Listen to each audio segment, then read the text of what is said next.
Ce que les autres ont réussi, les Québécois peuvent eux aussi le réussir.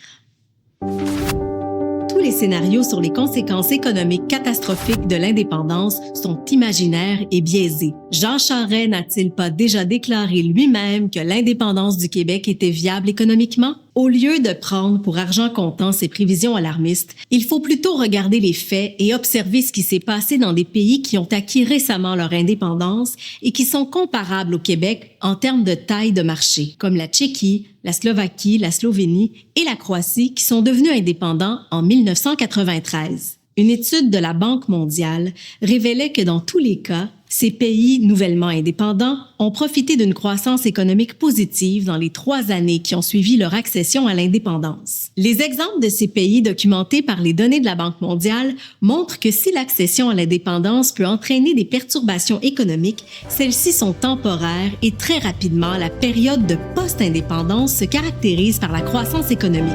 Ce que les autres ont réussi, les Québécois peuvent eux aussi le réussir.